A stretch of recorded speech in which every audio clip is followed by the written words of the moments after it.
Welcome to Tech This Way.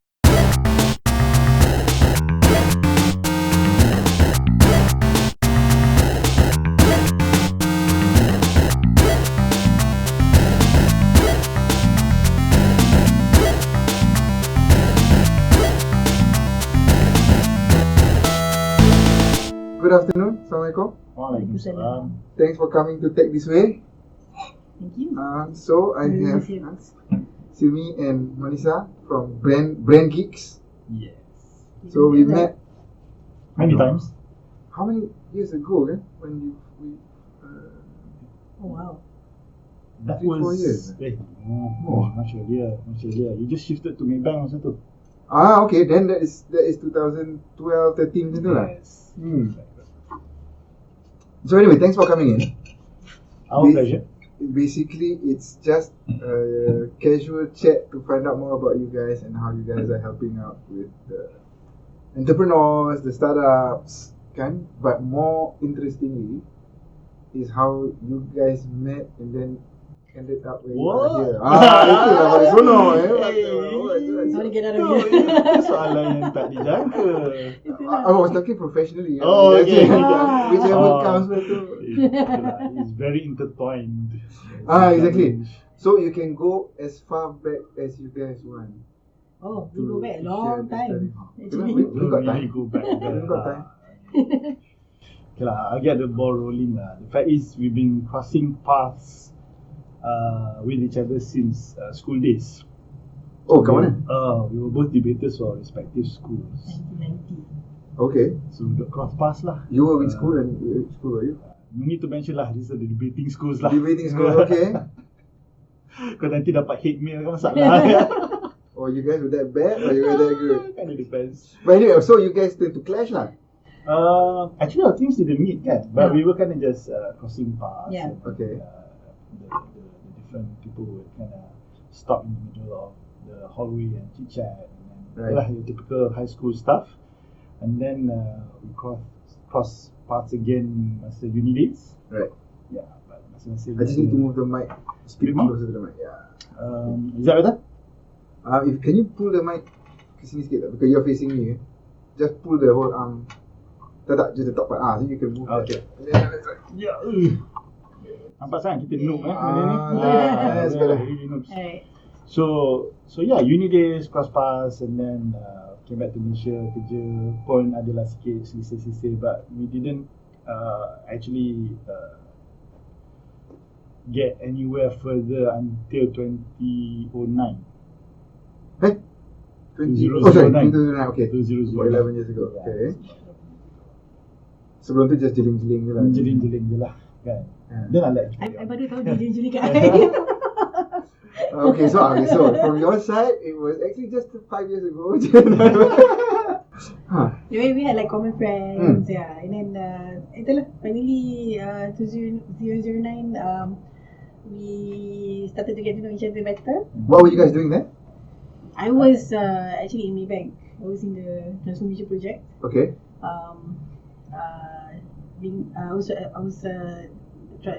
transferred to Kelangkar Bridge. Right. And then you were. I already started doing branding Yes. at the time. Okay. Yes. So I did my masters in 2005, came Right. back 2006, started branding with a couple of agencies. Okay, so you were in I agencies. was already in branding, but we didn't start Brand Geeks until 2011. Okay. So we got together in 2010, and then started the company 2011. And I started first. Yeah. So how was that? So why did you leave agencies and decided okay? It was kind of the right time to try and venture out after almost 5 years of gaining experience with other people, looking at different sides of brand consultancy. My first stint was with a multinational company Okay. for about 3 years, and then another 1.5 years with a local agency. So this was in the 2000s lah. Yes, the early 2000s. 2000s, and then mid 2000s to late 2000s, and it was a good enough feel to say, hey, okay, let's do this. But the fact of the matter is, bila you don't know what you're getting into, that's when the real magic, also known as the real shit happens lah. Because you really don't know, you're like a noob.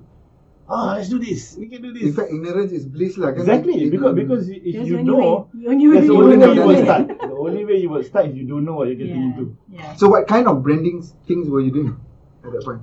At that time, it was Facebook dah ada, but it was before their dominance, before the real onslaught of social media advertising and marketing.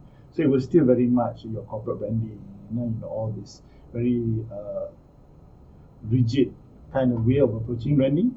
Which is because I'm a noob in branding. Say essentially, so what it's is it, just your logos? corporate exercise. You do your brand identity, massive research exercise, trying to interview as many people as possible, surveys lah segala, all that very structured way of doing branding. Which I guess a lot of the company, because it seemed like a big thing, it seemed like a massive endeavor to do a corporate rebranding exercise. I was involved in a few of them. With my previous employers, one of them being Penang Port. So imagine staff force nak kena jawab survey 1,000 plus people, and then we want to do the brand training, another 1,000 plus people, training the trainers, etc., etc., etc. So it sounded very, very what do you call it? I don't want to say the word tiring, but it sounded like a big thing. Right. So and then the agencies would charge big money. So everything was So big. from the outside, like, it sounded like, wow, these guys are coming with the whole But, army. but when we started in 2011, then social media pun dah start, and then the startup scene was gaining momentum in Malaysia. So if you remember the good old days of Cradle pun getting their hands a lot more dirty with doing lots of local events, startup weekend, etc. Those were the days, 2011, 2012. So that's where we started to think about, hey, how do we actually bring branding to the emerging brands? Because all this while you're exposed to branding as a big exercise, but how do we make it quick, nimble, good enough, fit for purpose, that even the smaller brands, the new brands, the startup brands, can actually have a decent set of brand kits, brand identity, the mission, etc. Those very, very important things to start a company, but you don't have to do it to the scale yang sampai lala benda tu jadi burden. Right. So that's how we started off early days. So for you, you were just going to client coverage. Well, Then what happened? I was actually during Leap 30, Right. I started looking at how to use tactical account planning. So Leap 30 being this big transformation in Yes. Maybank. Yeah. How the bank could essentially increase the corporate wallet share by matching demand and supply for banking products, and so from that, then I started looking at how do we bring that to smaller companies. But the difference is that they're not like part of a big organization. Like in Maybank, you have like 15 product departments, right? Yeah. They come together to look at how to make more money from larger corporates. But these are like different companies going for same targets. So what we do is that. But before that, how did you decide to quit and then join him to set this up? That was the question. So there was I think a certain period of time of our relationship where I couldn't even tell him what I was doing because a lot of it is confidential. Right. He did try To dig asking. I wasn't bothered, to be honest. Not as a customer. So then, But there was this one point of time when we were brainstorming on one of his clients, and then I started contributing some of the things that some of the approaches that we were using. But you don't have any branding background per se. I don't have any background, but I do a lot more, I guess, strategic marketing work in that sense. Okay. So then, when we were doing that brainstorming, and I realized that, hang on, there's so much things I can bring to the table, and in fact, I got really excited about it. Okay. You were excited with his work. Yeah. So the first year, I was technically, officially just by myself in the company. Okay. But every time she would come back from work, and we would be talking until 2-3 o'clock in the morning on Brand Geek's work. Right. And then during the day, she go off to Maybank, still messaging me, time to SMS There's no WhatsApp and all that. During the breaks. Officially during the breaks. Of course, only over lunchtime. Okay. And that kind of thing. At some point, we had to make a decision. Do you continue with Maybank? The trajectory seemed good because, of course, Maybank does take care of its people quite well. I think a lot of people kind of like look at passion as the key trigger Right. for them to quit whatever they're doing Yeah. to go do what Find they're pursue passionate the about. passion. Yeah. Yeah, like in my case, I feel that it's not so much passion, but rather it's about how I found a lot of applicability of my skills, Right. of Your my experience Mm. to what he was doing, and we found that with what he brought to the table, what I brought to the table, we were able to help brands simplify the way that they would do branding. Sorry, mic boleh dekat sikit. Okay. Right. Ah. So we would help them simplify the way that they would do branding, Right. make branding affordable. Mm. So companies don't have to wait for like 5-10 years before they do a proper branding exercise. Yeah. Then they can start even Already. in the onset. Yeah. Yeah. So kalau in your first year when you were still there, so you quit, how did you get your first customer? So how was that thing? Oh, that was an interesting journey. Essentially, when I quit my earlier position, we had 2 existing customers actually. So I was like pretty confident. Okay, if I nail these 2 customers, I'm set for the year. Mm. You do your mathematics, blah blah blah. Okay. I can Oh, sorry, get- these were pipeline for your original company. So then if I can get X number of fees that last me for the year, yay! Right. And then that one Target, company took us 4 months to secure, Okay. and by that time savings dah habis. Right. Because she gave me a deadline of 6 months. If it was another 2 months and didn't secure any jobs, that's it. I would have gone back to work. Okay.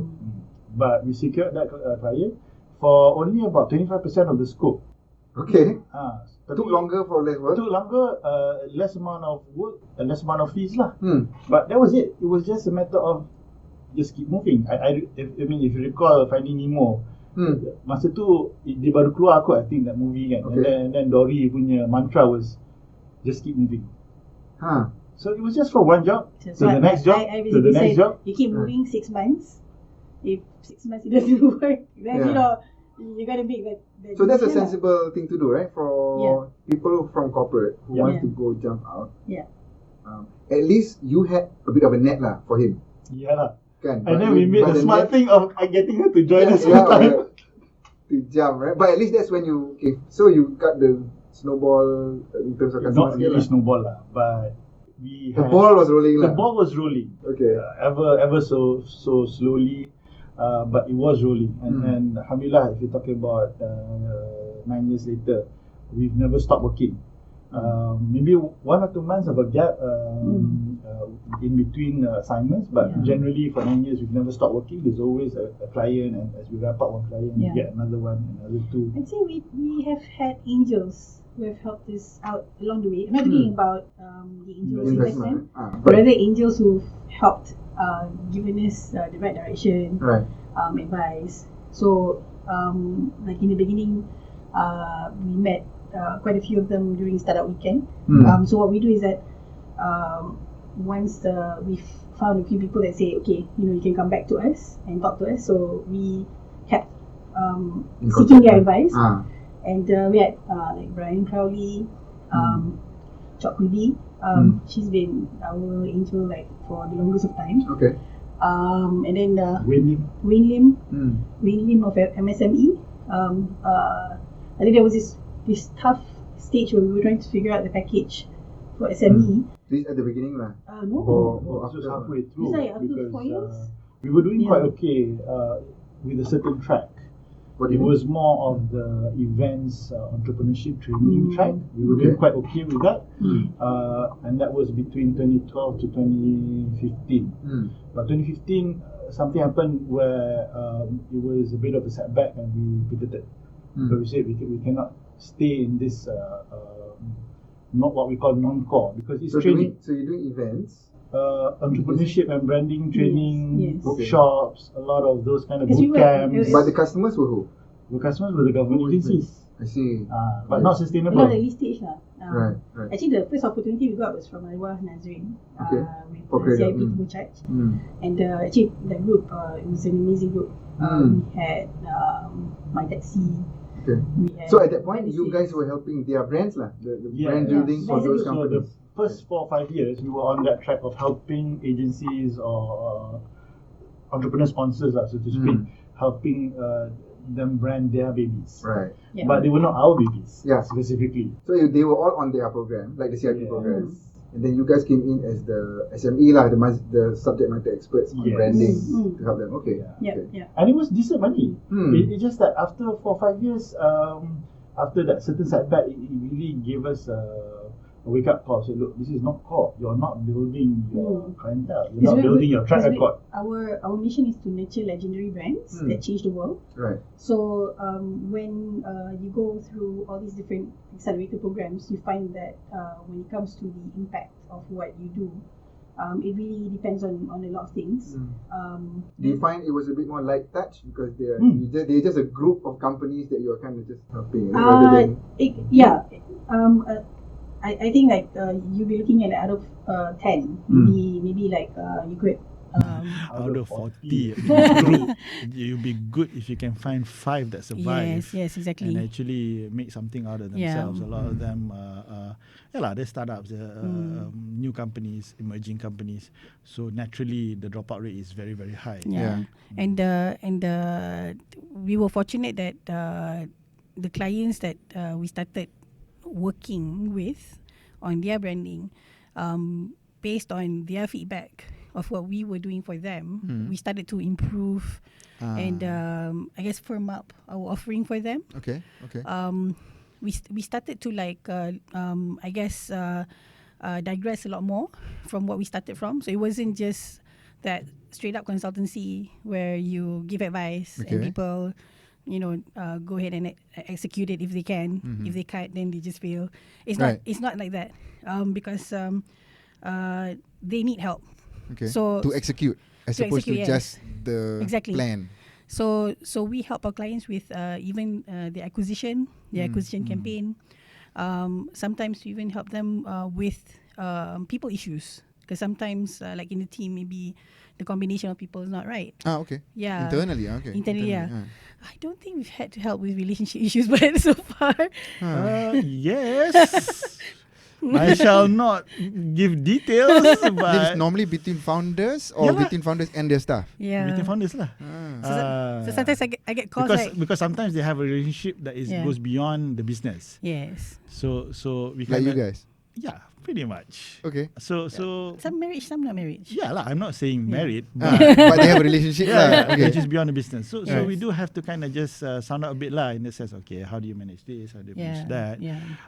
This is the interesting part lah. After doing this for so long, why we love getting our hands dirty with the brands that we work with, is that close relationship, that sounding board that we can offer to them in terms of running the business, in terms of managing their team, etc. Because for us, everything has an impact to the brand ultimately. How the team sees the brand, how they project themselves, all of them has, macam mana pun you pusing-pusing, has an impact on the brand. So because of that, we end up having that close relationship with the founders, with the owners, and we work directly with owners all the time. Yep. And that gives us that satisfaction compared to earlier. The first 4 or 5 years of our track record was programs and programs. When they are done with the program, that's it lah. You don't see them anymore. But don't get us wrong, we don't just cover startups. We've got startups, scale-ups, and then we've got companies that have been around like 25, 35 years. But they need a refresh. They need they find that they're not known enough, or maybe they're adopting a new technology or a new innovation, and they need to just refresh the brand so that people will know them better. So when we work with these different types of businesses, we adjust our offering for them, so that it will basically fit the size of their pocket. So okay, let's talk about that a little bit, right? So for a company, so you say you've got your startups, your scale-ups, or even the older ones, right? So let's go to the startups, right? So here I am. I have just set up my company. Of course, I've got great ideas and I'm going to be legendary, right? We'll go back to that tagline later. So then I go up to you guys, right? Yeah. Say, hey, okay, I've got a new startup. Yeah. Help. Okay, what? So what happens there? So what we've kind of adopted with of course we have to be very selective whenever we work with any startups. Okay. Those that have some sort of the resilience are the ones that we want to continue working with. So we do have one example where he was formerly from one of the programs, actually university programs. So young guy, very very smart, has an interesting product. Are we allowed to mention? Maybe too early. To promote, I think okay. If it helps Okay. him. Huh. Yeah. He's developing a portable dialysis machine. Oh, cool. Very few companies are doing it in the world. You can count on one hand. So instead of going to the dialysis centers, you You can can bring get it one home. of these. Okay. I mean, there are already some available in the market, but it is not at an affordable rate and it is not geared towards an active lifestyle. Okay. So this is where Khairul is really trying to. I don't want to use the word disrupt lah, but it is something new. Okay. And Bringing at the something. Okay. At the moment, it's at clinical trial stage. Right. But what we love about him, and we haven't charged a cent, we continue working with him, is because you ask him to do something, he goes and do it, and then he comes back. Okay, we test out whatever that comes back from him, and then we give him another challenge, and then he goes off and does it again. So that is the kind of mentoring that we got in the first place. Whenever we talk to the mentors that we mentioned before, it's not spoon feeding, you know. You don't just simply ask, advice. The mentors give us a challenge. Yeah. We meet that challenge, and then we come up with there's a result. In fact, Right. one of Pro, them, negative. in or fact, one of them positive. actually told us, okay, this is how we're going to do this. When I tell you to do things, don't come back until you've done it. And Right. the first assignment took us about, I think, 6 months. And then after that, about 2 years. Okay. And then after So that, these are big, tough assignments lah. It's not. Yeah, basically, it's Yeah. to do with real To do- business. yeah. How do Exactly. you Yeah. achieve certain milestones? Yeah. Etc. So if a startup does come to us, our first filter is always simple je. Show us your pitch deck, give us a business Yes. plan, show us the money. So it's not anything Yeah. super fancy, Yeah. but it gives us that room to assess, is this person for Yeah. real? Mm. Are they just all talk? Yeah. Because anybody can do a pitch deck. So then if they get through the pitch deck, then it's about show and tell. Show me your tech, Yeah. show me how you work, show me the back end. then it's You about the know? milestones. Tapi from so that example you gave, right? The guy is obviously not out in the market yet. Isn't that too early to be talking about brand? It's not. No, Okay. because at every stage of your company, you need to brand for a certain audience. Okay. So if you're talking about prototyping stage, you still need to know your brand. You may not be doing your brand promotion, but you need to know your brand identity because you need to know who's the product for, what's the target market, How what's you the are- unique how you value are proposition, articulating. how are you articulating it, Yes. Yes. how are you unique in the market. All these things are branding, Right. branding elements. Right. Promotion comes only after you've sorted these things out. In fact, sometimes you can avoid screw up with your tech, whatever that you're building. In fact, not just tech lah, any kind of business. You can avoid major screw ups by sorting out your brand identity first, knowing who you're serving, so that not just when you're articulating, but in fact when you're building the brand, you have clarity about who you're building it for. It saves Yeah, a lot of that's a money. good point, right? Yeah. So Yeah. So you might just call it branding is almost like the face of it lah. But actually to get there, you really need Right. to know back to Inside. your core of your Yes. business. What are you Correct. actually doing? Yes. Who is it for? What are Yeah. you solving? But just going back And to your from there question come about back. how we work with brands. So one way is like that, where we work with brands for long term, and eventually we decide whether we go in for equity or we come in for a budget that we help them secure. Okay, so that's quite creative as well in terms of how you Yeah. charge, if you yeah. like. And So then- whenever we work with Yeah. these emerging brands, the very clearly spoken deal is that when you do have a marketing budget, you need to work with us. Very lah. top of mind lah. Right. Of course. Yeah. Yeah. So another way where we work with them, actually there are two other ways. So one is where we go through accelerator programs, like with Finex. We've actually gone through a few batches with them. Okay.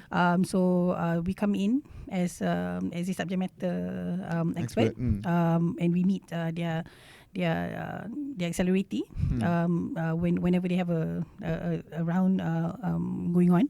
And then the other way is so I call it just coffee consultancy. Okay. Because sometimes people just need to have somebody to listen to the idea and to see whether they can take it somewhere.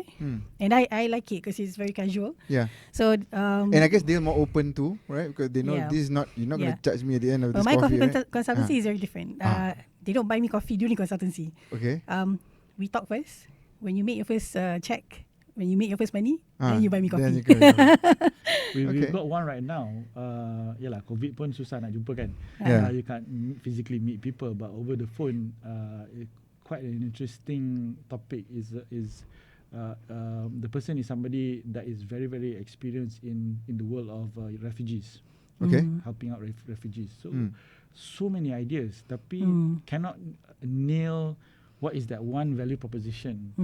So just over the phone call, she managed to sort her out, and then that got the As in person- for them to be clear lah, what exactly they want to do with these refugees.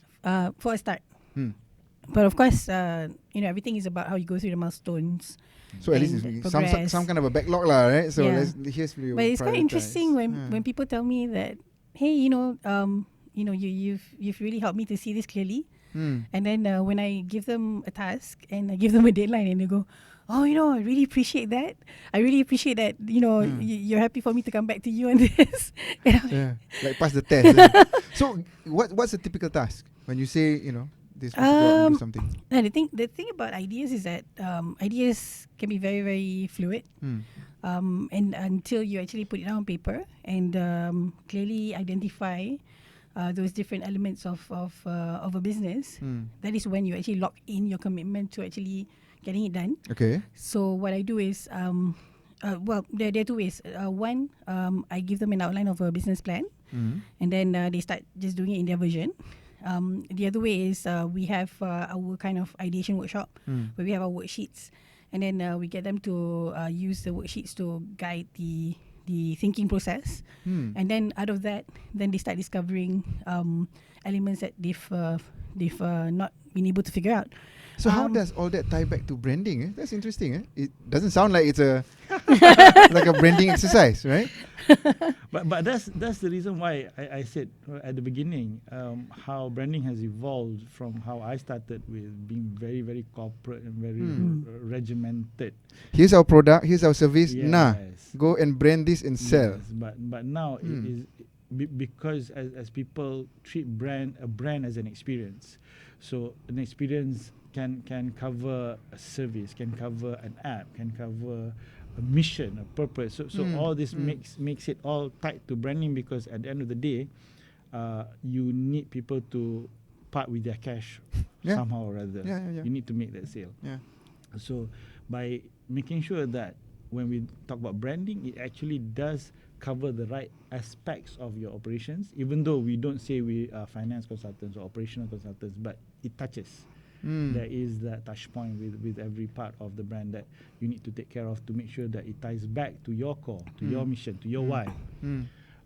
So Lalas, when we were working with emerging brands, you have no choice but to kind of get your hands dirty and talk To go about that those deep things, about yeah. the company. So your question would probably be, what is an emerging brand?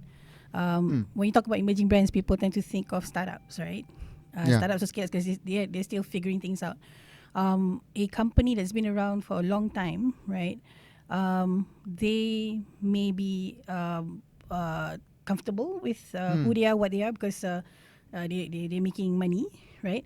But as long as the company is always looking at how do they innovate in the way that they deliver their product or services to their customers, for us that is considered emerging, because you're still working on it, right? And of course, if you look at the larger organizations, your listed companies and all, they wouldn't fall into that category, because for them, in a way, the brand is settled. People already know them, so they don't really want to touch the brand. But sometimes it's about how they want to deliver the brand. Right. Nowadays, with the rise of marketing technology, there are so many other ways to do it. There's so many other ways to engage with your target Your customers, customers, right? and some of them need a way to figure it out because billboards are not working anymore. I mean, when you drive, do you notice that people in the car are not looking up? They're all looking at their phones, right? Well, the person driving should be looking straight up.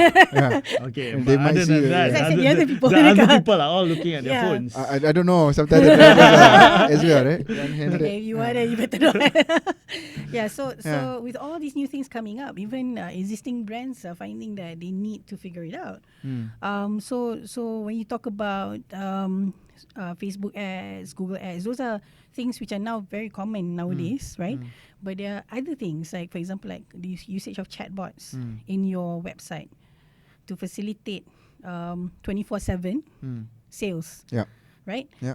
So those kind of things, large organizations need help on, and what's interesting to us is that when we interact with the technopreneurs, they are having a problem of communicating with the business side. And the demand side, and then on the demand side, they have a problem of understanding the tech. So what we do when we work on any brand is we try to look at how can a brand incorporate usage of technology in order to support their marketing. Right. So that's why in terms of our relevance, we hope lah. It's not just confined to just the startups. the startups, yeah. For the larger brands as well. As So- long as you're emerging, you're relevant to Yeah. us. So that brings us nicely to the second category of customers, yeah, your scale-ups. Yeah. Right. So just a quick recap, I guess, for the startups. Okay, I'm new. You go in. You really try to understand Still their, figuring out their your core value, market. their market, Yes. even how they operate, Yes. right? And then the Can I brand sustain? journey. Yeah. start Can I from make there. money? Yeah, correct, right? Yeah. Then once you build that relationship, okay lah. So hopefully it will flourish from there. Yep. Okay, so now I am a scale up, right? So I've been running for 5 years, 6 years, and I think I'm at a stage now I need to get to the next level, right? And obviously my brand now needs to go a little bit more. Kena forward, adult right? sikit. Kena Yeah. right? Or my CEO has been doing the sales. Right. I need to have a marketing team. Yes. Right. That's where a scale up is. Yes. Right. Okay. So Yeah. then, okay, how do those guys engage you, or how do you guys engage them? I think what's also interesting for that group is that why I mentioned about the marketing team is because the scale ups they tend to need some support in setting up a system for the marketing team. So, or people don't even realize they need to have a system for the Well, marketing team. not computer system, but a operating system. How does okay. your marketing How team does- function? Right. Yes. So for a lot of people who have a corporate experience, they take it for granted. Yeah, we got a marketing team. This is what they do. But for a lot of the emerging brands, like Manisa said, the evolution is from founder, CEO, does everything to then they need to start delegating, and then you start building a marketing team, and the marketing team tends to start with doing sales first. Yeah. And then suddenly realize, hang on, we're just doing sales, but we're not actually doing marketing. And then the salespeople come to situations where I'm pitching, but people have not heard of us. Yeah. Because you kind of like trying to get past that stage where people don't. I mean, some people know you enough, but don't know you enough. So for the sales team, I need help, and that's where marketing helps, because with marketing, that means by the time you go pitch to somebody, people would have heard about you, come across you in LinkedIn or something like that. So putting in place this organized process flow, The system lah. communication, so that there is a marketing team that's working on this 24/7, supporting the sales team. Yeah.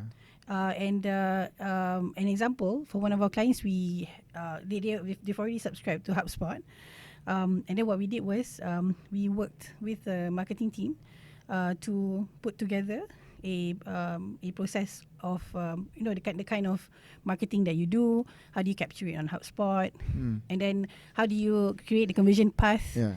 so that the salespeople can pick it up. And HubSpot being HubSpot is one of the tools that can be used for CRM.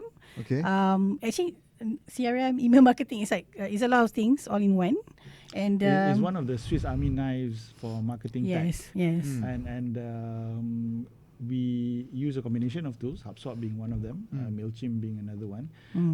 Again, it depends on the client's preference, the client's pocket as well, because each of them have their own targets when it comes to marketing.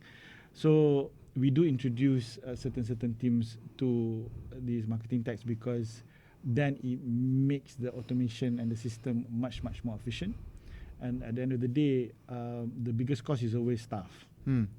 So the more you can automate, the more you can make people work smarter, then the better ROI you can get in terms of using marketing tech and having a marketing team that is actually functional and bringing sales. I wanted to take a step back a little bit and do a 101 on branding, marketing, sales. Okay. Can? You've been looking at our slides, is it? No, but it's occurred to me that sometimes they are convoluted lah. Yes. Right? Yes. Okay, you mentioned who's doing the sales and the marketing. Normally it's the Yes. founder, but then actually who's the branding? That's like from Yeah, somewhere. when you right? get to a certain level, you need to already segregate because they become departments. Correct. Okay, so Yeah. Oh, what's God. branding? What's marketing? And who's sales? we have that slide somewhere in my deck, but essentially Let's not give consulting for free so much lah. it's okay. I'm happy to share this because education. this is for us. We believe in it passionately, and when we show this branding and marketing and sales cycle, we actually call it. It has 10 steps. Okay. Okay. This Nanti lah, you give me the slide. I'll slice Yeah, it into sure, the sure, deck. can. Okay, so But the first 4 is branding. okay. Essentially, is knowing your product, knowing who you want to target, understanding how you're unique against competitors, and then what is the relationship that you want to build with them. That's the first 4 steps. Okay. That, And so that is- articulating your message is the first 4, and then Okay. you have the second 4 plus 5. Then the next 5 is marketing, because marketing involves identifying your channels, looking at your tools, looking at your calendar. Actually, even marketing, I would split it into 2 types. There's the setup, and then there's the operational phase the where campaign you're continuously planning and running campaigns. Okay. So there are 2 stages there as well. Yeah, so there's 6 steps in marketing, which is a bit more because it's something that is ongoing, because marketing campaigns need to run forever, on and on as you continue. Whereas branding is something you set up at the early stage. It's a one time lah. Not Well, one pretty time. much at the start At the it's start, a one you time. need to refresh every until now you and refresh. then, because it's a cycle. Yeah, yeah. Brands need to evolve, so that's another Well, story I altogether. would say a good brand has a brand identity that can actually last like 5 to 10 years across different applications, different products, different target markets. I dare say, yeah. So let's take Google, Mm. right? As a brand. Cocok, tak habis lagi tadi cycle.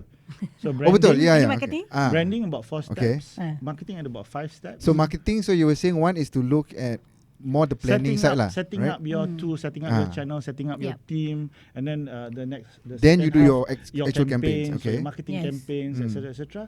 Last step is sales. Okay. So that closes the loop. You have to. So have then you take trackable all sales. the campaigns that marketing has set out, and then I shall go out and do the sales lah, the actual. You have to collect. on So the that's the ground. whole purpose Put on of the ground, business. So if you go back to the tiers of companies, right? So startups tend to spend a bit more time in branding because they're still validating themselves. Okay. Scale up. And probably straight to sales lah, I guess. All Commonly. businesses start with sales. Kan, Itu biasa. right. But Sometimes sales actually like tell you what kind of product you want to sell. Yeah. but Or the at end of branding comes day- after that you sell Yeah. lah, right? Yeah. But again, it goes back to your own motives as an entrepreneur. People can go into hours of argument the difference between an entrepreneur and a businessman. And that's another podcast in itself. Okay. But if you're an entrepreneur and you want to build a brand, Yeah. so this is where the steps matter, because you want to build something for the long term.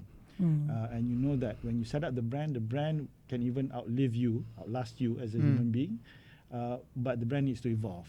If you don't set the foundation, of your brand, then it will just go by apa-apa opportunity ada, jual lah. That is betul. more of a businessman approach lah. Hmm. So that's the difference lah. Right. So I actually had a question from somebody the other day about how COVID, the whole MCO has affected our clients, right? And we find that, especially the good ones, obviously when you work for different types of clients, there are different strengths. Yeah. The really strong ones, That's probably the better word lah. The stronger ones. the stronger ones, yeah, the stronger ones, they are the ones that embrace the brand identity that they locked in for their brands. Okay, and then what they do is that because when you fix what is your brand identity, right? You're fixing your mission, you're fixing your Yup. purpose, Yep. right? For that period lah. This is what it is. It Kan? should be as evergreen as possible. As evergreen as possible. Hmm. But application wise, that's where you can actually look at how do I adapt how To do the I situation. adjust to the situation, right? So one of our clients, Datel, they do consumer intelligence, Okay. and they started off with being the tool for market researchers, right? For FMCG type of companies, amongst others. And when COVID struck, the first thing they did was they set up a community of SMEs to educate people about how data can be used to understand the changes in consumer behaviors during MCO, Right. right? So the purpose is to uncover hidden truths, and they kept to that, right? This is Ashran. Ashran Ghazi. Yes, right? yes. Okay. They kept to that, and whether it's by way of market research or for community, or to explain, something like a pandemic or effect of the pandemic on the community, they still stick to the same mission and purpose, Yeah. To Yeah. uncover truths. right? So I think another brand that You got Evanescence as an example, I think. yeah. Evanescence, we did. We love them because they keep calling us back. We worked with them in 2012 to begin with, Okay. as they were starting up. But then in 2018,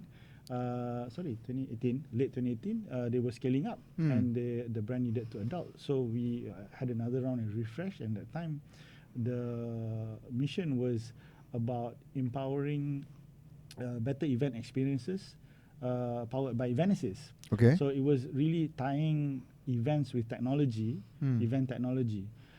And this is what they did during COVID. Events is one of those That's massive zero. industry that, Right. Yeah. Yeah. But Evanescence bounced back. They have they launched new tech. That is related Virtual conference. virtual conferencing. The core is still the same. How do you create better event experiences powered by Evanescence? Right. And that's the brand. Yep. Right. Which is consistent. So The how and the marketing part then changes lah. yes, of course, you need to adapt. Actually, even for Brand Geeks, when we started business, we always wanted to nurture legendary brands that change the world. Now that's a good segue. So what is with the legendary brand? What was the evolution of that tagline? So of course, when I first left Maybank, like segan-segan sikit lah, we want to nurture legendary brands, like fine Okay, sikit. okay. But Sungguh tak corporate. sungguh tak corporate. It's such a bold statement, right? In fact, like first, So who came up with it? We did come up with it together lah. Okay lah. no, the heart was Kan aku claim kan masalah. Kan dalam kereta ni senyap je. I was the one who came up with it. actually, I think you were the one who came up with it. Okay, I- she said it, it's fine. I sketched our logo on a napkin in bawah merah. The Okay. one Okay, so you take the logo part. Lah. So what was thinking behind that? Essentially, because at the end of the day, what got us started was about how we never wanted to build a big agency. Okay. The thought was always to create an impactful agency, a group of people that can do awesome things and help nurture these legendary emerging brands, even though we're not a big team.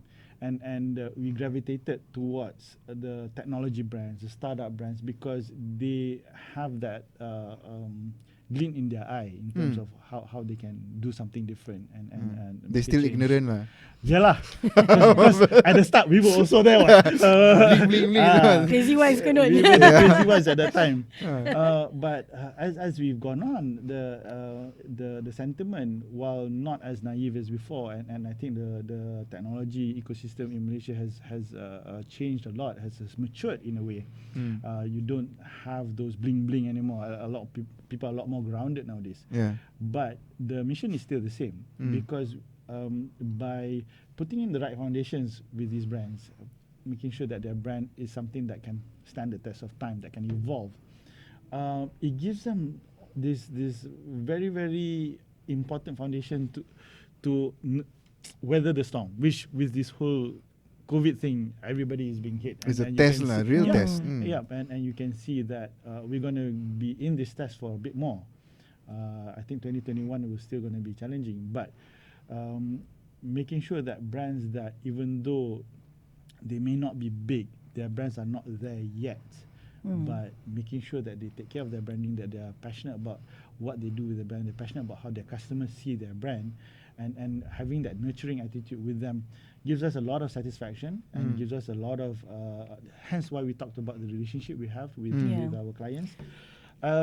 It's because when we started, my main bone of contention is that I don't want to make big companies richer. Okay. Because You want to help the small guys lah. The smaller a bit of guys. a Robin Hood, Hanjabat kind of mentality there. That was the starting point. That was the starting point. But the boss said you got to pay the bills, no? Exactly. I had a 6 months deadline. Got it right. But we've had brands come up and do really well. My Taxi evolving to become Grab. Oh, they were super fast. Peperangan Bintang and Fusion Wayang Kulit. Not heard of them. They do Star Wars in Wayang Kulit. Oh, menarik. So they've gone all over the world to do their shows, and we're really proud of them. I still remember then, that day when I got the message from Cho asking what is Darth Vader in Cantonese. And then we've What is Darth Vader in Cantonese? they call him Sangkala Vade. Vade. Vade. That's Vade. And then we've okay. Dah jauh balik we continued to work with Quirk and Evanescence. These are the guys that we've been working with since 2012, each making their own mark in their own world, in their own way, and it gives us a lot more satisfaction because we can actually say that we were there since they started, compared to if you do typical agency work. nurturing to us means, apart from us stalking them, we actually follow them from one phase to another phase. Yeah. So for example, like Quirk, they were actually one of our first attendees of our independent turbocharge boot camps. Okay. Where we've got these startups that actually pay for themselves and then they come for the boot camp. And then we met them in 2013, and then 2015 when they had a bit of budget, they said, can you guys like come up with something? And then so we helped them to adopt their brand at that stage, and then we worked with them again. Yeah, 2019 we picked it up again Yes. because they were expanding to Indonesia. Yeah. So they're starting their team there. So we kind of help support. In fact, they've assigned one marketing staff who's based in Bandung. Oh, okay. So we work virtually with their marketing That one team. is to get the workers lah from the to actually. No, we're actually, Yes, mostly to supply side. We are actually a Supply shared side. CMO with them. Ah, okay. No, but the Indonesian team is mostly for supply side. For supply yes, side lah. Yes, Ah. yes. Wow, programmers in Bandung as well. Creative writers, creative. Ah, okay. programmers. Yes, Pretty good. So for Quirk, we're a shared CMO. So what that means is that we share part of our week as the CMO, and we manage their marketing team, we manage their marketing plan. Using their platform itself to serve them. Yep. Yeah, pretty much. Yeah. That's quite cool. So we're No, we told CMO. them they have to live the brand. Yeah. So because if they're into the gig economy, Yeah. that means as much as possible they need to utilize the Utilize giggers on their giggers platform themselves. as well. Yeah. So back to the legendary brands then. What is legendary? What makes the company legendary status when they say, aha, we've made it. We've made them legendary. What does that mean? I would say She might have a different definition. Yeah. So she's looking at me. She's asking me to talk first, lah. What she thinks about Then her. she say, yeah, but Yeah. I'll get on to that. For me, legendary. For each brand is their own definition to begin with. Yeah. Don't go by the standard of I need to be an Apple, I need to be a Coke, because these brands started way back, different conditions, different markets, and when you measure yourself against them, then you're doing yourself a disservice. So that's the starting point. Secondly, I would say you're legendary when you create impact that is beyond your own imagination to begin with, but also beyond what people around you are saying you can do. So you could be a 5-man team, but you're creating impact that impacts thousands. So that's legendary. yeah. I mean, one of our turbochargers, Sunkrok Solar, for example. Oh, I love those guys. Yep, you met Iwan, right? Yeah. I've been working with them since the start of the program. We helped him Yeah. discover something very fundamental. Huh. When we worked with him in 2015, that his heart really is with the underprivileged and the non-grid. How do you call it? Off the grid. Off the grid. Off the yeah. grid. Yeah. Yep. It's not to get big solar projects with big factories and things like Yeah. that. It's to help these people that would transform their lives just because they have a simple solar installation. Yes. That is legendary for us. So it's very relative to the brand itself. Yeah. So when we work with each brands, because they have to sort out their brand identity first, right? So each and every one of them actually have to articulate their why, how, and what into Oh, what? why, how, and what Nah, into a brand promise. Okay. And then based on that, that's how we measure them. And that's where the stalking comes. When we follow them, we look at their progress. And in fact, opportunities that arise that's relevant to them, that's how we know that it's very relevant to them. Because when you work with them at the brand identity level, that's where you know what would be relevant or not relevant to them. So legendary is relative to them, it's relative to the market that they're looking at. Yeah. Because you got like one that's looking at off the grid, underserved, and then you've got brands that's looking at a higher end, a more established market, for example. So like what Simi said, it's about the impact that you bring to your target market. So it's very, very To relative. your environment, lah. Yeah. Right, yes. Of industry. Yeah. Yes. Hmm. That's legendary. Okay. So we've got the scale ups, but you're also saying that there are companies. It's actually not about company size or history. It's actually whenever a brand realizes they need to refresh themselves, then they will have to connect with somebody lah to help out with them, right? How do you get into a company that already has a marketing branding team? Or do you or is it normally those guys they're okay? Or it's only companies who hasn't really established their marketing branding, or do you even work with companies that has marketing and branding departments already?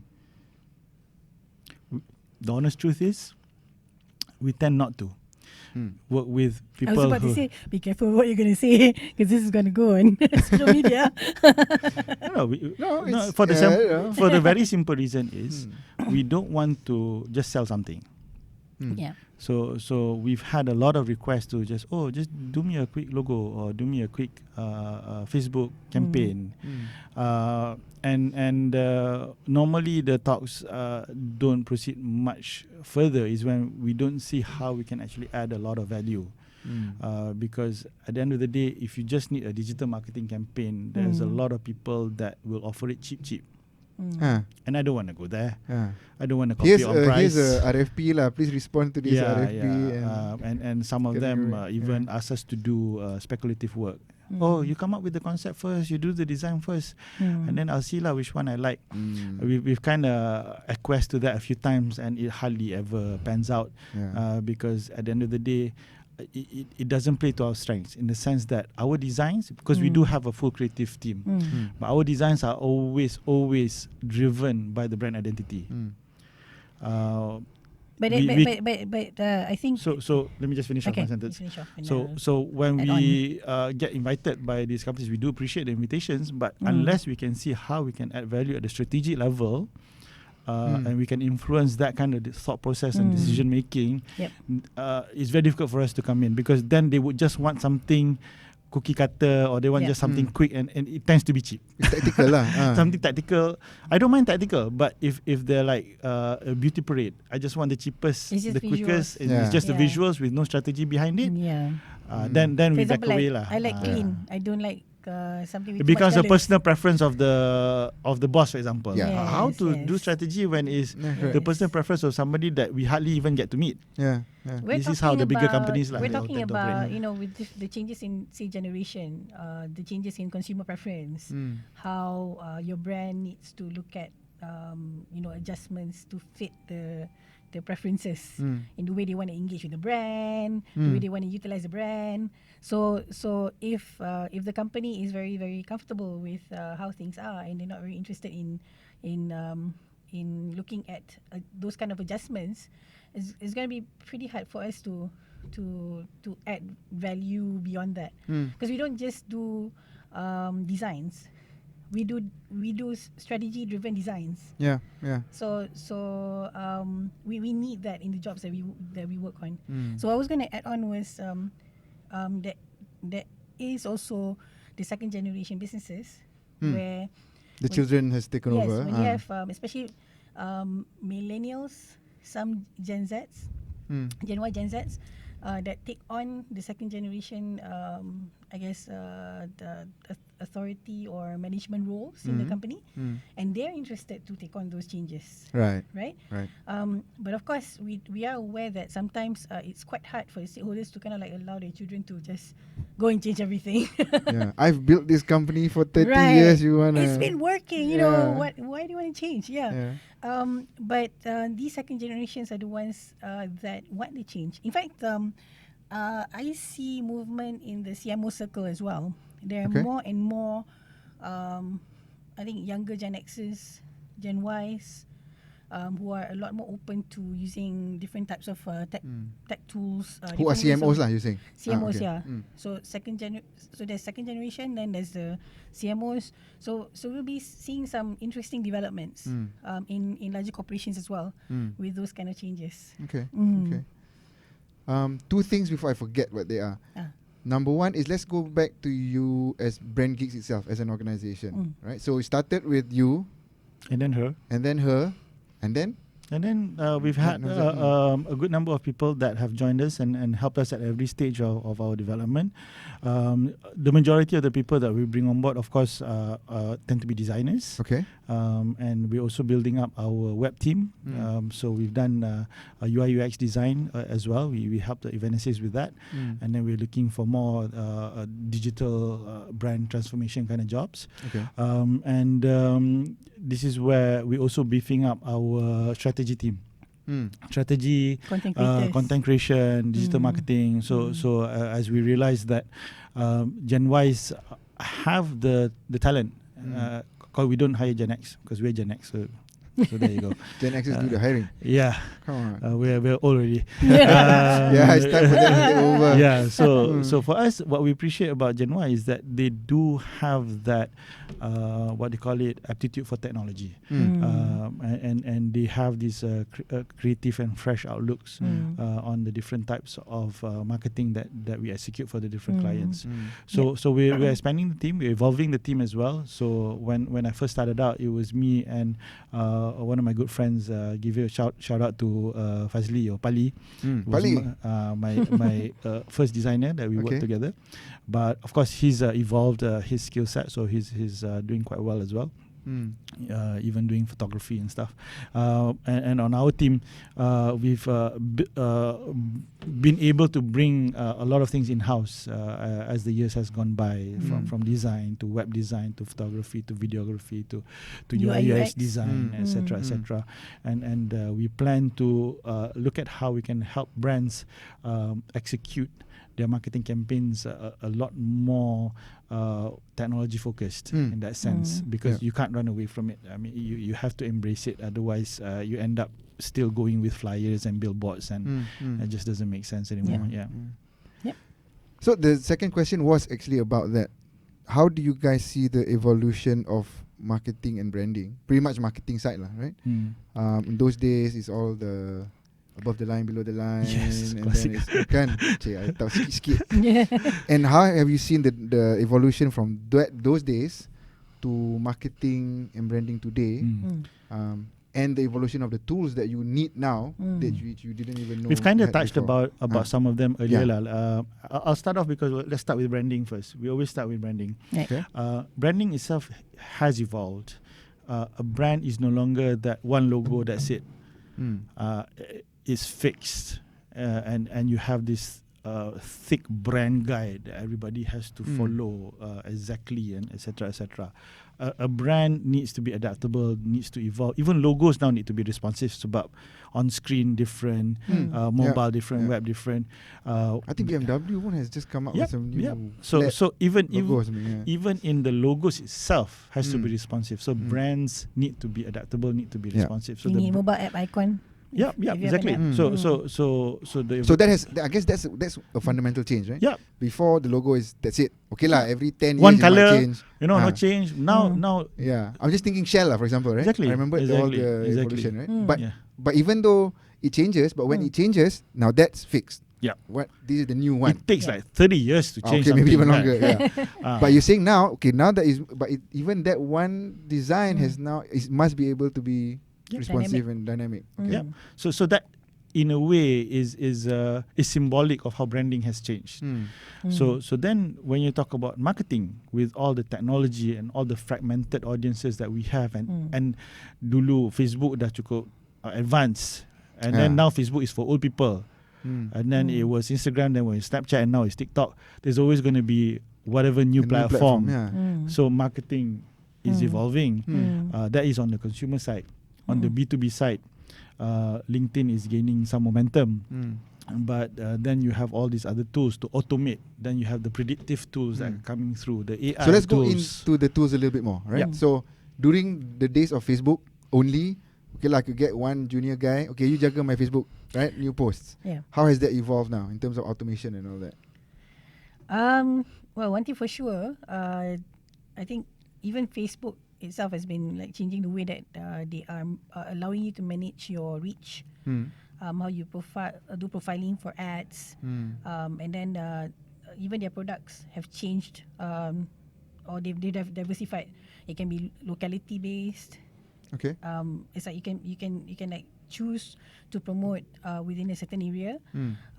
It can be based on the connections between people.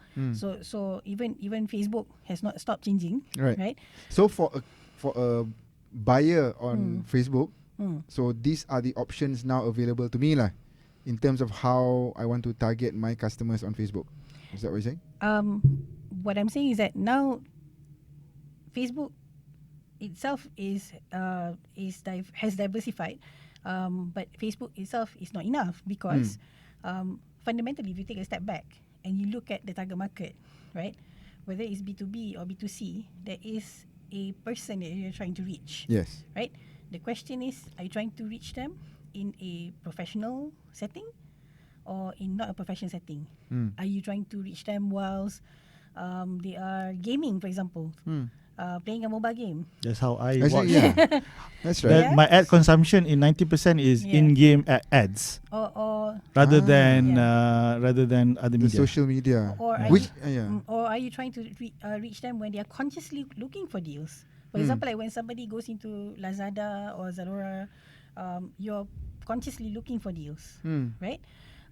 When somebody is looking up a consultancy service on Google, you're looking for service. Yeah. So there are all these different combination of factors that can actually determine how people can find you. So that's why earlier on, Simi mentioned about touch points. It's very, very important at the first stage as part of branding. On top of all those things that you have to decide on, you need to also decide on the touch points that you who want your to customers are and where the touch points That are. you want to prioritize, because the Right. fact is you can try to cover all, Yeah. but chances are your product may not fit one or two of the platforms. Hmm. There's so no point. You Yeah. should Yeah. focus on the few that actually has the most impact. Mm. Potentially has the most impact. So then, Yeah. then somebody says, but I'm targeting B2B. I'm targeting a company. Not even Exactly. any of these are relevant. Yeah. So then, when it comes to the kind of tools that you need to use, even becomes a bit more, I guess, complicated in the sense that you got to think about what is the mindset of a CEO, of a CFO, or if you're trying to sell tech to the company, of the CTO, and where can you find them? Hmm. Sometimes, for example, like a decision maker, they may be available on LinkedIn, but they may not want to do any decision making or thinking or information absorption At that time. At that at point. that time. Hmm. Yeah, not through LinkedIn. They may prefer to make these kind of decisions at a showcase or an exhibition where they can actually check out the technology that you've got to show them. They can test things out and things like that. So when a brand decides to use a tool, the first thing they need to ask themselves, actually back to basics, who is my target customer, Hmm. and who are the decision makers that I need to reach, right? And then from there, decide what is the touch point, and then you know what kind of tools is relevant to you. So you got tools like Hootsuite that actually allows you to reach out to multiple social media. Yeah. Now, in fact, when we're looking at campaigns, right, we don't even say it's a Facebook campaign or a Google ad or a LinkedIn ad. We call it SOCMAD because You call it what? social media. Okay. Because it's like SOCMAD. one word that describes all the different platforms that you need to be on. Is gaming now considered SOCMAD? Or is that fairly new? It's The a in-game? mobile ad kan. No, but it is social. It is social. It is social. It is social. Okay. I've got confession here. I've been playing Tennis Clash since the MCO. Okay, I tak tahu. The truth is out. Is it? Don't I start. don't know that Do game. not start doing Is it a Facebook game or It's is it not. an app? It's or not. is It's it- an app it's game. an app, okay. But it has a social element when you connect your Facebook account, which I eventually succumbed and did. Right. Is because they are the gamified gifts. When you connect to your game to your social media, what Okay. happens is every day or every other day, you can play social games with your Facebook friends, Right. and you get rewards. Okay. And the rewards actually translate into something that you can get better strings lah, apalah, and all that lah. So it's very gamified. So it is social media. Right. And then they set up a Facebook page. So all the players subscribe to that page, And and they then talk And about. then you chat and all And that. then they on chat, there. they talk about the And then games. there are brands that do product placement inside the games, Yeah, right? they've got product Yeah. placement in the Yeah. Gucci just did a massive product placement in Tennis Clash. Oh wow. I guess the assumption there is okay lah. Tennis fans maybe a bit atas a bit, right? Or aspire to brands like. But Gucci, at the or end of the interesting. day, it's all about eyeballs. I am willingly logging on to that game. I willingly watch the ads because I want the rewards. And Or you wait for that 5 seconds normally. no, ni different. Because now I'm going to Tennis Clash lah. Ah, Okay, okay. fine. Very As an quickly. example, this- as he's an done a lot of example. research on As an this. example, everyday research. I shall go with this. Yeah, it actually has See where this is going. negative Yes, how consequences. much have you actually what have you learned? Because there are people who pay to get the gadgets, the nice strings, the nice cars, the upgrades and things. But they do allow you to not pay. You can just go with watching ads. Yeah. So for example, when you win a match, you get a bag, but the bag takes a minimum of 3 hours to open. 3, 8, 12, 16 hours. So different Okay. bags. Right. So you can actually speed up the opening by watching ads. Right. And ads, one ad is about 20 seconds, Okay. but it speeds up the opening by 15 minutes. So berbaloi lah Yeah. during MCO. Yes, of course. Because got nothing to do. So they had a massive boom because Yeah. worldwide Right. people were down under lockdown, and Yeah. and the in-game ads. And the product placements and the actual purchasing of upgrades. Sorry, there's something like Definitely, Hootsuite manage these as well in games, or is that a No, one no, to no, one no, thing? no, no. Kan? Ah, Oh, okay, no. okay. No. And I've had a good number of Malaysian brands who advertise. I think this one goes with the Android network. So your ads are placed in different Android apps. Yeah. Tapi if you go back to changes that you were talking about, right, it's quite interesting. I find that when it comes to consumer behavior, things like, for example, like once upon a time, celebrities was a thing. The thing, yeah. Yeah, celebrities minum apa. I think people- corporates still think that lah, right? Okay. No, but even corporates pun they're Starting starting to change? Ah. to change, because you know why? Because now consumers, they don't believe in those kind of advertising. Because obviously, if you're a celebrity, takkan you guna the same facial cream kot for different products kan. Yeah, you're being paid lah. Basically, they you're being know paid, lah. yes. Yeah. So people are starting to go for more organic contents, Okay, meaning? like a testimonial for somebody that uses Hmm. a product is more believable than if it was a celebrity. If you talk to the social influencer guys, there's a few that we talk to. I mean, Yuan from Sushivit is one of them. The ROI for influencer marketing is higher than celebrities. ROI. But doesn't the influencer become a celebrity Yalah. themselves? Yalah, to a certain extent they have their Ah. following, etc., etc., etc. So even influencer marketing pun is moving towards more like a celebrity marketing, so to speak. But generally at the moment, the ROI is still better because they're not as expensive, but they can get you better reach and more organic reach. So you got the ones that have apps like Sushivit. They're the ones that don't like popcorn. They don't have apps, but they manage manually. But what they enable brands to do is by providing kind of like this menu of influencers that people can choose from. So I could have so I got my brand identity. Okay, I I got know who my I want to target reach. market, right? So let's say I want a Gen Y of a certain profile, and then if I look at where I can reach my Gen Ys based on that profile. So my Gen Y could be a mother, could be a professional, could be a traveller. So influencers can actually come under these different headers, right? Yep, So yep. instead of like just investing in just one personality, I could actually choose to use a few influencers rather than just one. So brands love that. Yeah. Because these influencers, they come with their 70,000, 1 million followers, Yeah, on their yeah. own social media. Yeah, so that's another change. And I guess from a consumer standpoint, the trend is we tend to believe the influencers more than celebrities lah per se. Sebab they're more organic, more I natural. tell you, one dude who if he wants to become influencer now is the artist that did the COVID-19 anime, don't like that bro. Oh, okay. Eugene I haven't something. been following. Because he caught the whole country in the whole COVID thing, and then he started his comic during the different the government changeover.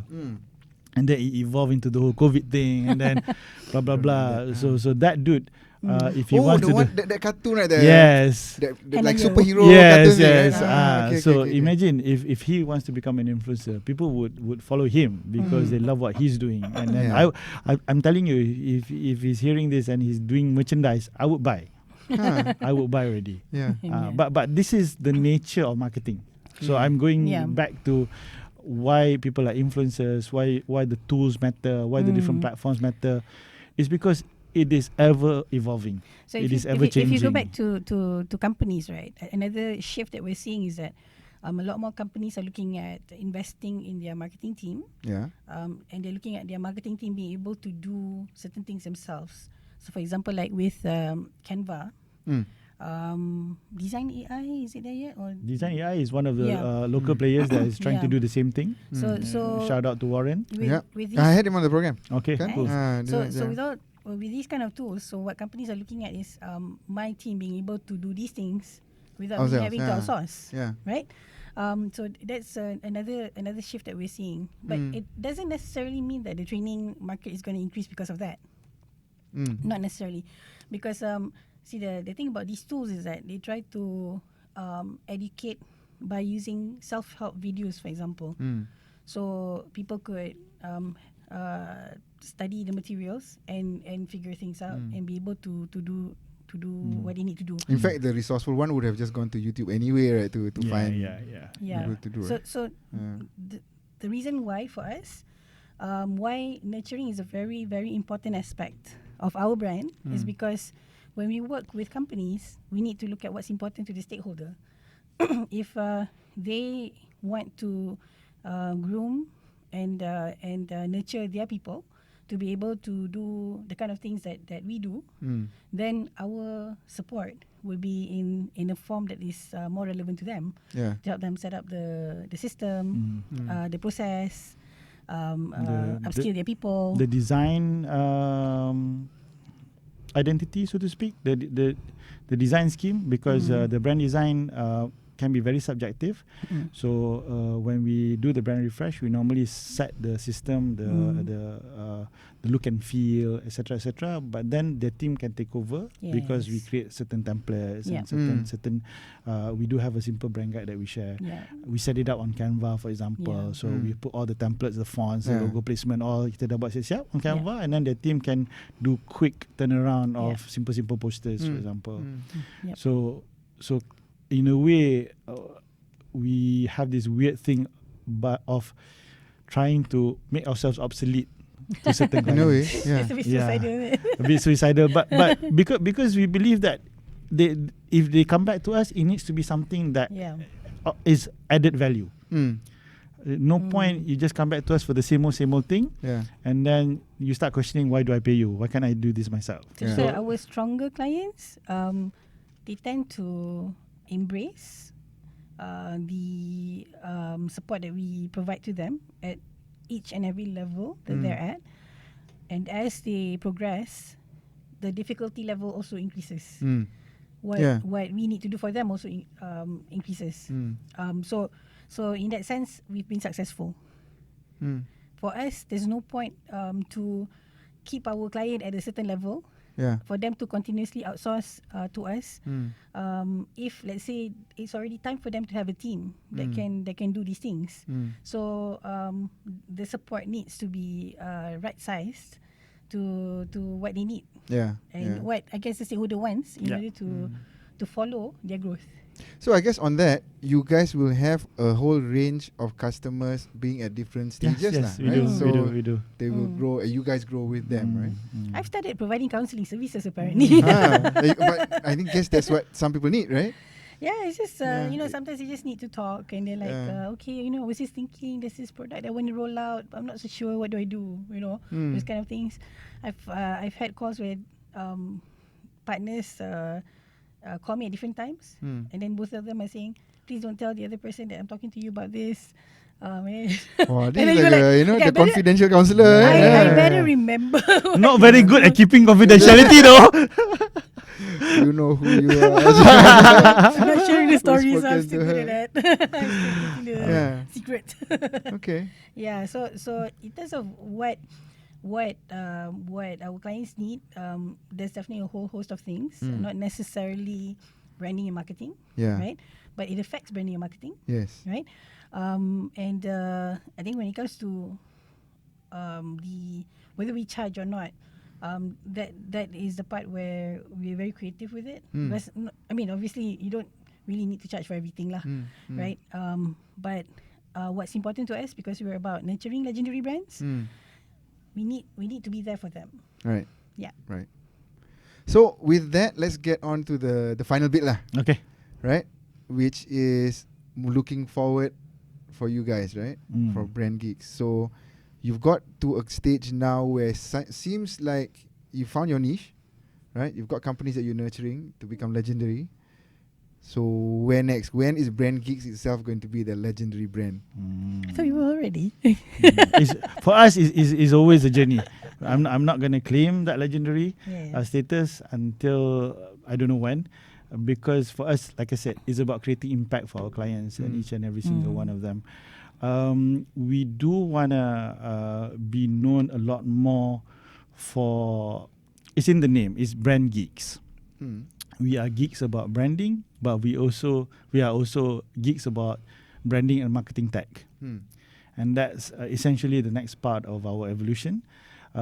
Inshallah, we were actually planning our first Turbocharge live conference, marketing tech. Kita dah booking venue semua dah. Oh, as a physical. July. As a physical one. It was supposed to be next month. But obviously with COVID, we had to shelve that. But Shelf or inshallah, postpone? we are postponing it, but we are evolving it to become a virtual conference. So we're hoping to be able to share a lot more details about the conference. But at the moment, we are planning end of this year a virtual conference about marketing tech. The theme is simplifying marketing tech, Okay. and hopefully that's simple enough. Yeah. When is that going to be roughly? We're looking at November. Okay. Okay, and what we plan to do is invite a nice range of marketing tech practitioners. So both from the technology side, but also from the user side, and let them share their experiences. And it'll be a virtual conference, and people will dial in, and we're hoping to be able to add some live engagement as well as some maybe recorded videos and things like that. We'll mix it up a little bit. But the idea is really that marketing tech is here.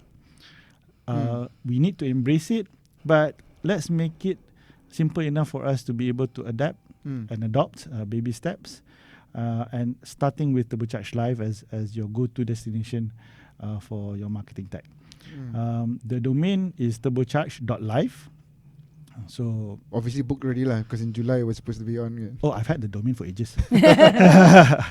But we'll have some simple details, and people can register online for it. As soon as we have more details, then we'll be sharing who the speakers are, etc., etc. But we really want to assist clients and also brands out there in terms of embracing marketing tech, because, like I said, cannot run. It's here. You embrace it or you will die. Yeah. Yeah. But we know it's complicated. We know it's difficult. So let's make it simple. For you, Vanessa, the future? My future is tied to him. The moment I joined Brand Geeks, there was like no way out. No, yeah. Not when we actually got married lah. It was when you joined Rengis. Okay, fine. I see where I stand. I think it's important to say that we're like 200% into the business. Yeah, there's nowhere else to go.